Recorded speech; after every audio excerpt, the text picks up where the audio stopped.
اب 16ویں پارے کے 12ویں رکوع کی ابتدا ہے اور سورہ طٰہٰ کا یہ تیسرا رکوع ہے۔ سورہ طٰہٰ کی آیت نمبر 55 کی تفسیر بیان کی جائے گی۔ یہ وہ آیت کریمہ ہے کہ جب ہم کسی مردے کو دفن کرتے ہیں تو میت کو دفن کرنے کے بعد جب مٹی ڈالی جاتی ہے تو 3 مٹھیاں ہر ایک کے لیے مٹی ڈالنا سنت ہے۔ پہلی مٹھی پر، دوسری مٹھی پر اور تیسری مٹھی پر جو کچھ پڑھتے ہیں وہ ایک ہی آیت ہے جس کے 3 جز ہیں اور ان 3 جزوں کو پڑھا جاتا ہے۔ یہ نبی اکرم صلی اللہ علیہ وآلہ وسلم کی سنت مبارکہ ہے۔ جب قبر پر ہم مٹی ڈالتے ہیں تو اس وقت حضور اقدس صلی اللہ علیہ وآلہ وسلم کا یہ طریقہ کیوں ہے اور اس میں کیا حکمتیں ہیں، اب ہم سماعت کریں گے۔ منہا، اسی مٹی سے خلقناکم، ہم نے تمہیں پیدا کیا، وفیہا نعیدکم، اور اسی مٹی میں ہم تمہیں لوٹائیں گے۔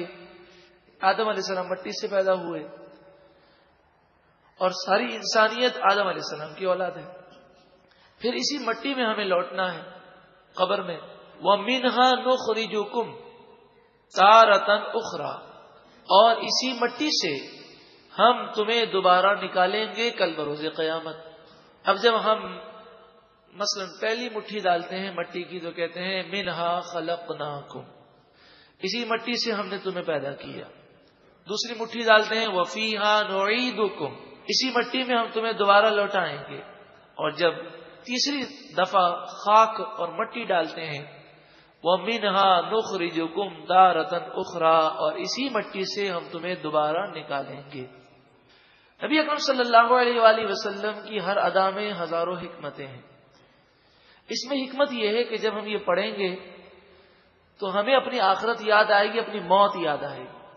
مرنے والے کے لیے موت کی منزل آ چکی، ہم مرنے والے پر روتے ہیں، لیکن جو اصل مقصود ہے کہ جس کو دفن کر رہے ہوں اپنی موت کو یاد کریں، یہ تصور ہمارا ختم ہو چکا۔ دیکھیے نبی اکرم صلی اللہ علیہ وآلہ وسلم نے ارشاد فرمایا کہ سورہ واقعہ جو رات کو روزانہ پڑھے گا فقر و فاقہ یعنی تنگ دستی سے محفوظ رہے گا۔ اب دیکھیں سورہ واقعہ روزانہ رات کو پڑھنے کی یہ فضیلت بھی ہے اور اس میں ایک حکمت بھی ہے کہ سورہ واقعہ میں اگر آپ ترجمہ و تفسیر سن لیں یا پڑھ لیں تو آنکھوں سے آنسو جاری ہو جاتے ہیں۔ روزانہ اگر جنت اور جہنم کے مناظر وہ پڑھے گا تو اس کا دل گناہوں کی طرف مائل نہیں ہوگا، لیکن دشمنوں نے، انگریزوں نے ہمیں انگریزی کا تو دیوانہ بنا دیا۔ اگر افسوس ہم قرآن پڑھتے ہیں ہمیں نہیں معلوم ہوتا کہ ہمارا رب ہم سے کیا فرما رہا ہے۔ وَلَقَدْ أَرَيْنَاهُ آيَاتِنَا كُلَّهَا، اور بے شک ہم نے فرعون کو ہماری تمام نشانیاں دکھائیں۔ فَكَذَّبَ، بس فرعون نے جھٹلایا، وَأَبَى، اور اس نے انکار کر دیا۔ فرعون نے انکار کیسے کیا، اس کی کیفیات میں مفسرین بیان کرتے ہیں۔ موسیٰ علیہ السلام نے فرعون سے فرمایا اگر تو مجھ پر ایمان لے آئے گا تو اللہ تعالیٰ تجھے جوانی عطا فرمائے گا اور تو مرتے دم تک جوان رہے گا اور مرتے دم تک تیری سلطنت تیرے پاس ہی رہے گی۔ یہ ساری بشارتیں آپ نے دی اور یہ بھی فرمایا کہ تم مرتے دم تک بیمار نہیں ہوگا، معجزات دکھائے۔ فرعون کو یہ بات بڑی اچھی لگی، اس نے کہا میں سوچ کے آپ کو بتاتا ہوں۔ موسیٰ علیہ السلام تشریف لے گئے، فرعون سوچنے لگا اور اس نے دل میں کہا کہ واقعی یہ تو سچے نبی ہیں، کہ میری سلطنت بھی نہیں جائے گی، یہ بڑھاپا جو ہے جوانی میں تبدیل ہو جائے گا اور مرتے دم تک میں بیمار بھی نہیں ہوں گا، اور ایسی بشارتیں دے رہے ہیں اور معجزات دکھا رہے ہیں اور ہیں بھی سچے نبی، اور میرا دل یہ کہتا ہے کہ ان کے معجزات بالکل سچے ہیں، تو ایمان لے آنا چاہیے۔ لیکن ہر انسان کی کوئی نہ کوئی کمزوری ہوتی ہے۔ فرعون کی کمزوری یہ تھی کہ وہ ایک شخص سے مشورہ کیے بغیر کوئی کام نہیں کر سکتا تھا۔ اس نے حامان وزیر کو بلایا اور کہا تم جانتے ہو کہ میں تمہارے مشورے کے بغیر کوئی قدم نہیں اٹھاتا، میرا یہ ارادہ ہے، تمہارا مشورہ کیا ہے؟ غلط مشیر انسان کو تباہ کر دیتے ہیں۔ تو حامان نے کہا کہ میں آپ کو تو عقل مند و دانا سمجھتا تھا اور آپ کیسی عجیب و غریب باتیں کرتے ہیں۔ 320 سال گزر گئے لوگ آپ کو مانتے آ رہے ہیں، مصر پر آپ کی حکومت ہے، لوگ آپ کو خدا سمجھتے ہیں، اب کیا لوگوں کو آپ یہ بتائیں گے کہ میں نے جھوٹ بولا تھا اور میں نے تمہارے ساتھ فراڈ کیا ہے، اور لوگ تو آپ کے مخالف ہو جائیں گے؟ اس طرح اس نے ایسی باتیں کی کہ فرعون ہدایت سے محروم ہو گیا۔ نبی اکرم صلی اللہ علیہ وآلہ وسلم نے فرمایا کہ صحبت مؤثر ہے، انسان پر لوگوں کی باتوں کا اثر ضرور ہوتا ہے، اس لیے فرمایا ایسے کو دوست بناؤ جسے دیکھ کر تمہیں خدا یاد آ جائے۔ اگر تم اللہ کی یاد میں ہو تو وہ تمہارا معاون و مددگار بنے، اور تم غافل ہو گئے ہو تو تمہاری رہنمائی کرے۔ برے دوست انسان کو برا بنا دیتے ہیں، اسی طرح برے مشیر انسان کو مروا کے رکھ دیتے ہیں۔ تو حامان نے غلط مشورہ دیا اور ایسا اس نے گھما پھرا کر باتیں کی کہ فرعون ہل گیا، اور اس نے یہ خیال کیا کہ موسیٰ علیہ السلام کہہ تو رہے ہیں سلطنت باقی رہے گی، لیکن ساری قوم مجھے مارنے آ جائے گی، تو اپنے آپ کو خدا کہتا تھا اور ہمیں بیوقوف بنایا، اور اب کہتا ہے میں نے جھوٹ بولا۔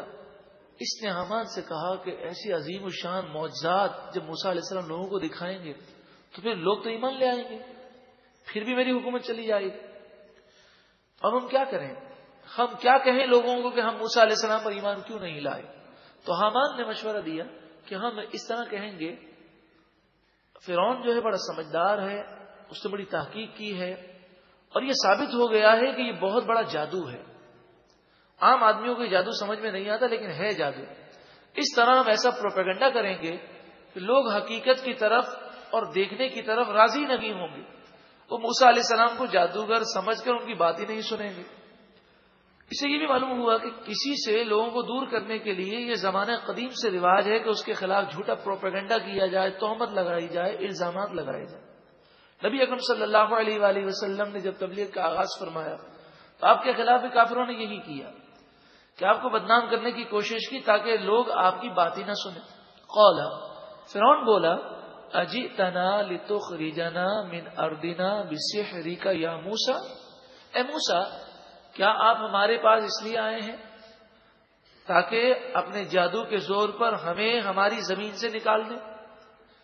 موسیٰ علیہ الصلوۃ والسلام کے خلاف جو پروپیگنڈا کیا گیا کہ جادوگر ہیں، اس کے ساتھ ساتھ حامان نے یہ بھی مشورہ دیا کہ لوگوں پر یہ دہشت بٹھا دیں کہ اگر موسیٰ علیہ السلام غالب آ گئے تو تم اس ملک سے نکال دیے جاؤ گے، بنی اسرائیل کی حکومت آئے گی۔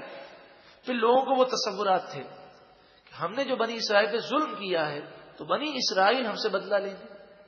جیسے فی زمانہ جو دشمنان اسلام حکومتیں ہیں وہ اپنی عوام کو یہی کہتی ہیں کہ مسلمانوں کو دبانا بہت ضروری ہے ورنہ مسلمان تمہیں ہلاک کر دیں گے، تمہارے ملکوں پر قبضہ کر لیں گے۔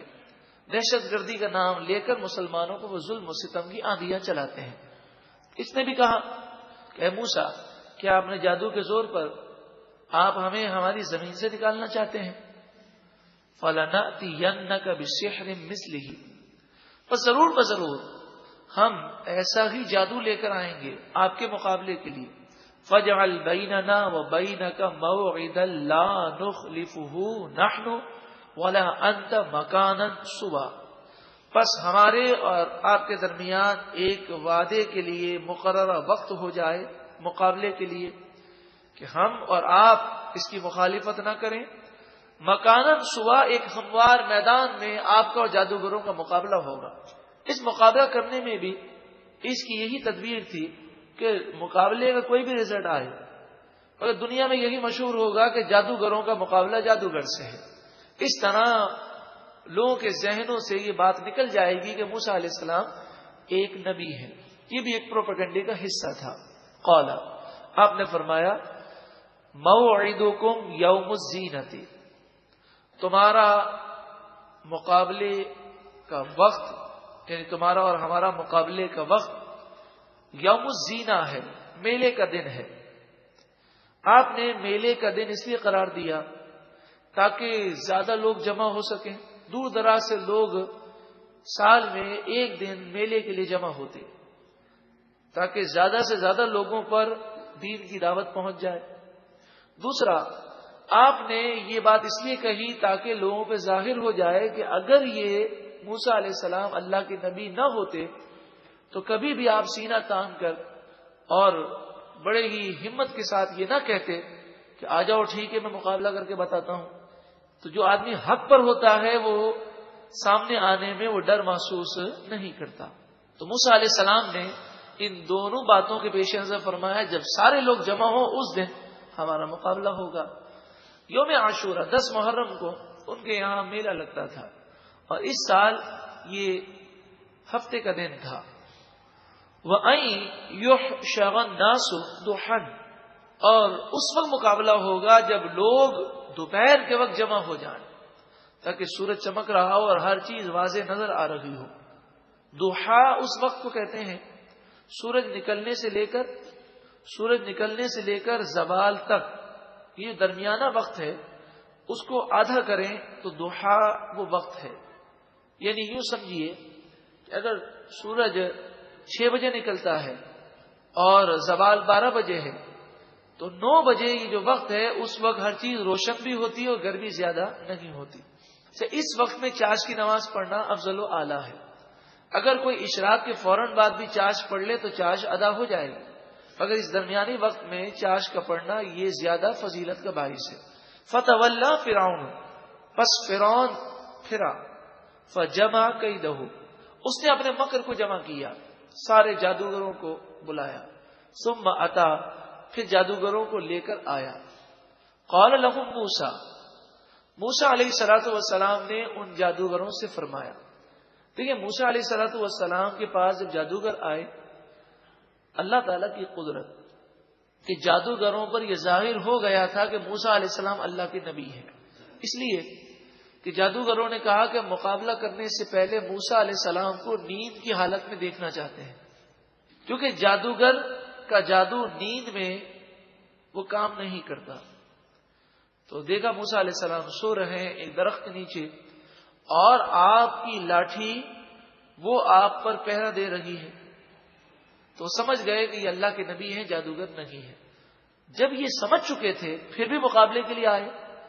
قال لهم موسیٰ ویلکم موسیٰ علیہ السلام نے ان سے فرمایا تمہاری بربادی ہو، یعنی سمجھ کر بھی میرے مقابلے کے لیے آتے ہو.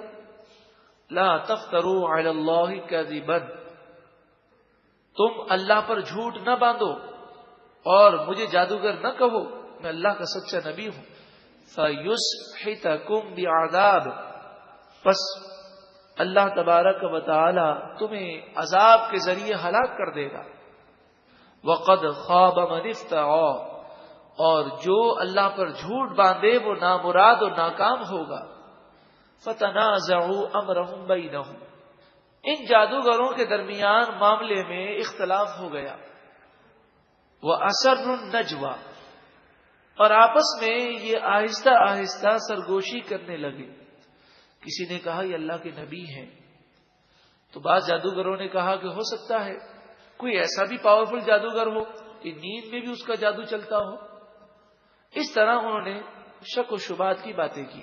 قالوا تو بعض جادوگروں نے کہا ان ہادانی لساحران یہ دونوں یعنی موسیٰ علیہ السلام اور ہارون علیہ السلام دونوں جادوگر ہیں. یریدانی یہ دونوں ارادہ کرتے ہیں ان یخرجاکم من ارضکم وہ ارادہ کرتے ہیں کہ تمہیں تمہاری زمین سے نکال دیں. بسحرہما اپنے جادو کے زور پر.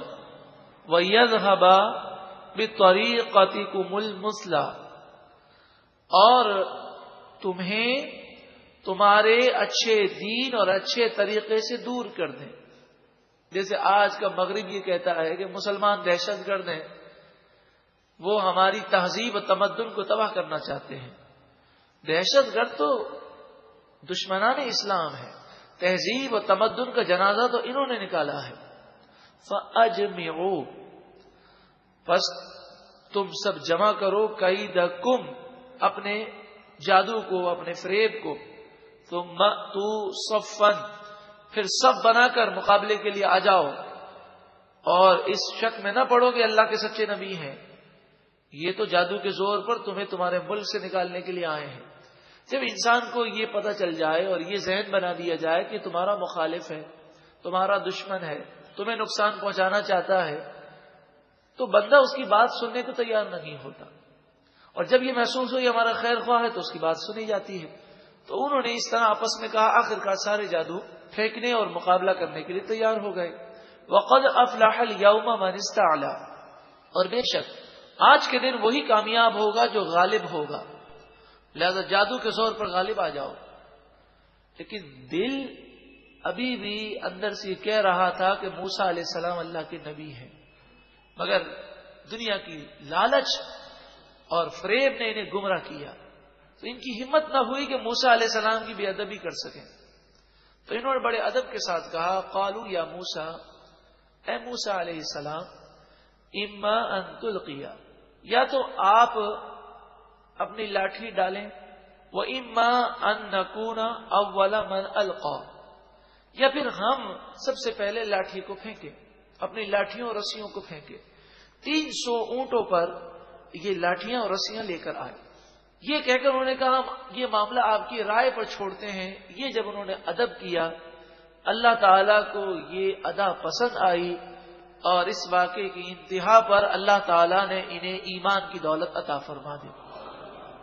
قال بل القوا، فرمایا نہیں بلکہ تم ہی ڈالو۔ موسیٰ علیہ السلام نے پہلے اس لیے فرمایا تاکہ لوگ دیکھ لیں جادو یہ ہوتا ہے، کہ جادو کے بعد جب معجزہ دیکھیں تو انہیں جادو اور معجزے میں فرق محسوس ہو جائے۔ فَإِذَا حِبَالُهُمْ وَعِصِيُّهُمْ يُخَيَّلُ إِلَيْهِ مِنْ سِحْرِهِمْ أَنَّهَا تَسْعَىٰ، بس اس وقت ان کی رسیاں اور ان کی لاٹھیاں جادو کے زور پر ایسی لوگوں کو لگنے لگی جیسے وہ دوڑ رہی ہوں، سانپ ہوں۔ فَأَوْجَسَ فِي نَفْسِهِ خِيفَةً مُوسَىٰ، موسیٰ علیہ السلام نے اپنے جی میں خوف محسوس کیا۔ خوف یہ تھا کہ لوگ بھاگنے لگے، تو آپ کو یہ خوف ہوا کہ کہیں ایسا نہ ہو کہ لوگ بھاگ جائیں اور میرا معجزہ دیکھ ہی نہ سکیں، اور ان کے ذہنوں پر اس جادو کا اثر جو جادوگروں نے کیا ہے وہ نہ پڑ جائے۔ قلنا، ہم نے فرمایا، لا تخف، آپ خوف نہ کریں، انک انت الاعلی، بے شک آپ ہی غالب ہوں گے اور لوگوں پر اس معجزے کا ظہور ہو جائے گا۔ وَأَلْقِ مَا فِي يَمِينِكَ، آپ کے دائیں ہاتھ میں جو لاٹھی ہے اسے ڈال دیجیے۔ تَلْقَفْ مَا صَنَعُوا، یہ لاٹھی ان تمام چیزوں کو نگل جائے گی جو انہوں نے پھینکی ہیں۔ انما صنعوا کید ساحر، انہوں نے جو کچھ بھی کیا ہے یہ ایک جادوگر کا مکر ہے۔ ولا یفلح الساحر حیث اتا، جادوگر جہاں سے بھی آئے وہ کبھی کامیاب نہیں ہوتا، آخرکار اس کے لیے تباہی ہے۔ یہ وہ آیت کریمہ ہے، انما صنعوا کید ساحر ولا یفلح الساحر حیث اتا۔ اتنا حصہ اگر کوئی کاغذ پر لکھے اور لکھ کر اس کو تعویذ بنا کر گلے میں رکھ لے تو وہ جادو کے اثر سے ہمیشہ محفوظ رہے گا۔ یہ سورہ طٰہٰ کی آیت نمبر 69 ہے۔ فَأُلْقِيَ السَّحَرَةُ سُجَّدًا، پس جادوگر سجدہ کرتے ہوئے گر گئے۔ قَالُوا آمَنَّا بِرَبِّ ہارون وَمُوسَىٰ، وہ بولے ہم ہارون اور موسیٰ علیہ السلام کے رب پر ایمان لائے۔ جب یہ سجدے میں گئے، اللہ کی قدرت، اللہ تعالیٰ نے سجدے کے عالم میں انہیں جنت اور جہنم کے مناظر دکھا دیے، اور جنت میں ان کے اعلیٰ مراتب اور مقامات دکھا دیے گئے۔ بس ایک ہی سجدے میں یہ ایمان کے تمام درجات کو چڑھ گئے۔ یہ موسیٰ علیہ السلام کے ادب کا صدقہ تھا، اور ایمان ایسا مضبوط ہو گیا کہ پھر یہ ایمان کبھی نہ نکلا۔ اے پروردگار، ہمیں بھی ایمان پر مضبوطی عطا فرما۔ قال، فرعون بڑا ظالم شخص تھا، اس نے کہا آمنتم لہو قبل ان آذن لکم، تم ایمان لے آئے موسیٰ علیہ السلام پر اس سے پہلے کہ میں تمہیں اجازت دوں۔ پھر اس نے لوگوں کے اوپر سے اس اثر کو زائل اور دور کرنے کے لیے ایک اور پروپیگنڈا کیا۔ انہ لکبیرکم الذی علمکم السحر، بے شک ضرور یہ تمہارا بڑا ہے جس نے تمہیں جادو سکھایا۔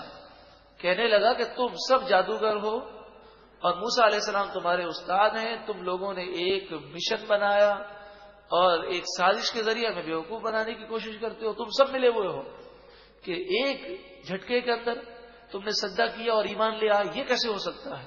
اس طرح کر کے اس نے لوگوں کو حضرت موسیٰ علیہ السلام اور ان جادوگروں کے خلاف کرنے کی کوشش کی، کیونکہ اس کو ڈر یہ لگ رہا تھا کہ مقابلہ نہ صرف جادوگر ہارے ہیں بلکہ انہوں نے اپنی شکست بھی تسلیم کر لی ہے، تو اس طرح کئی لوگ مسلمان ہو جائیں گے۔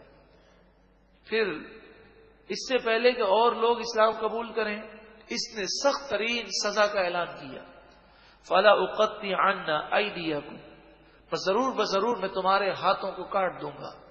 اس کی عادت تھی کہ دایاں ہاتھ وہ بازو سے کاٹ دیتا، وَأَرْجُلَكُمْ مِنْ خِلَافٍ، اور تمہاری ٹانگیں کاٹوں گا اس کے برعکس، یعنی الٹ، دایاں ہاتھ کاٹتا اور الٹی ٹانگ۔ وَلَا أُصَلِّبَنَّكُمْ فِي جُذُوعِ النَّخْلِ، پھر ضرور میں تمہیں کھجور کے تنوں میں لٹکا دوں گا۔ تو اس کا معمول تھا کہ ہاتھ اور پاؤں کاٹنے کے بعد پھر جب سخت ترین سزا دیتا تو کھجور کے تنے پر جسم کو رکھا جاتا اور کیلیں ٹھونک دی جاتی، اس طرح انسان تو مر جاتا لیکن 3 دن تک اس کی لاش کو رکھا جاتا تاکہ لوگ ڈریں۔ وَلَتَعْلَمُنَّ أَيُّنَا أَشَدُّ عَذَابًا وَأَبْقَىٰ، اس نے کہا نعوذ باللہ من ذالک، ضرور تم جان لو گے کہ ہم میں سے کون زیادہ عذاب دینے والا ہے اور ہمیشہ عذاب دینے والا ہے۔ یعنی اس نے اللہ سے مقابلے کی بات کی کہ تم اللہ کے عذاب سے ڈر کر ایمان لے آئے ہو تو میں تمہیں عذاب دے کر بتاؤں گا، پھر تم دیکھنا کہ اللہ زیادہ عذاب دے سکتا ہے کہ میں۔ نعوذ باللہ من ذالک، اللہ تعالیٰ اس دولت سے بچائے جو مغرور بنا دے، اللہ تعالیٰ اس حکومت سے بچائے جو انسان کو متکبر کر دے۔ قالو، وہ بولے اللہ اکبر، انہیں کیسا ایمان نصیب ہوا، انہوں نے کہا لن نؤثرک علی ما جاءنا من البینات، جو نشانیاں ہمارے پاس آئی ہیں ان نشانیوں پر ہم تجھے ترجیح نہیں دے سکتے، ان نشانیوں کے بعد تیری بات ہم نہیں مان سکتے۔ والذی فطرنا، اس ذات کی قسم جس نے ہمیں پیدا کیا۔ ان کی ایمان کی مضبوطی پر اللہ تعالی ہمیں بھی ایمان کی سلامتی دے۔ کہا فقدی ما انت قادن، تجھے جو کرنا ہے کر لے، تو ہمارے ٹکڑے ٹکڑے کر دے پھر بھی ہم ایمان کو نہیں چھوڑیں۔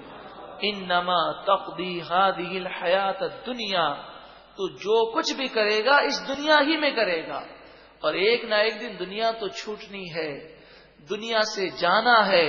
اگر اللہ کی راہ میں یہ جان چلی جائے تو یہ بہت ہی پیارا سودا ہے۔ انا آمنا بربنا، بے شک ہم اپنے رب پر ایمان لائے، لیغفر لنا خطایانا، تاکہ ہمارا رب ہمارے گناہوں کو معاف کر دے۔ ہم ایمان اس لیے لائے ہیں کہ ہم نے بہت گناہ کیے ہیں۔ وما اکرہتنا علیہ من السحر، اور جو تو نے ہمیں جادو کرنے پر مجبور کیا، کیونکہ موسیٰ علیہ السلام کو نیند کی حالت میں وہ دیکھ کر ان کا دل نہیں ہو رہا تھا کہ مقابلہ کریں، تو فرعون کے زبردستی کرنے کی وجہ سے وہ مقابلے کے لیے تیار ہوئے۔ انہوں نے کہا اللہ تعالیٰ یہ گناہ بھی ہمارا معاف کرے۔ واللہ خیر وابقی، اللہ سب سے بہتر ہے اور ہمیشہ رہنے والا ہے۔ رب العالمین کی بارگاہ میں دعا ہے کہ اللہ تعالی ہمیں بھی اسلام کے لیے قربانی دینے کی توفیق عطا فرمائے، ایمان کی سلامتی اور ایمان کی مضبوطی عطا فرمائے۔ ارشاد فرمایا انہ من یأتی ربہ مجرما، بے شک جو کوئی اپنے رب کی بارگاہ میں مجرم ہو کر آئے گا، گناہگار ہونے کی حالت میں وہ کل بروز قیامت رب کی بارگاہ میں حاضر ہوگا اور اس سے اس کا رب ناراض ہوگا۔ فَإِنَّ لَهُ جَهَنَّمَ، پس بے شک اس کے لیے جہنم ہے۔ لا يَمُوتُ فِيهَا، اس جہنم میں نہ وہ مریں گے، ولا یحییٰ، اور نہ ہی وہ زندہ رہیں گے۔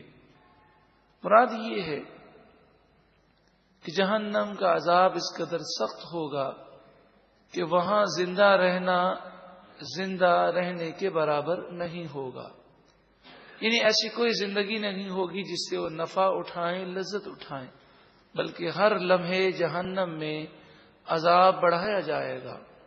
وَمَن يَأْتِهِ مُؤْمِنًا، اور جو کوئی رب کی بارگاہ میں مومن ہو کر حاضر ہو، قَدْ عَمِلَ الصَّالِحَاتِ، بے شک اس نے اچھے عمل کیے ہوں، مومن بھی ہو اور نیک صالح ہو، فَأُولَئِكَ لَهُمُ الدَّرَجَاتُ الْعُلَىٰ، پس ایسے لوگوں کے لیے بلند درجات ہیں. دونوں لوگوں کا ذکر کیا گیا، جو ایمان کی حالت میں اچھے اعمال اختیار کر کے اس عالم میں اللہ تعالی سے ملنا چاہتا ہے کہ اللہ اس سے راضی ہو، اسے چاہیے کہ وہ یہ راستہ اختیار کرے.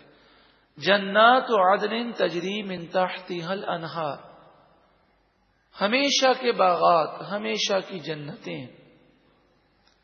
جن کے نیچے نہریں رواں دواں ہوں گی.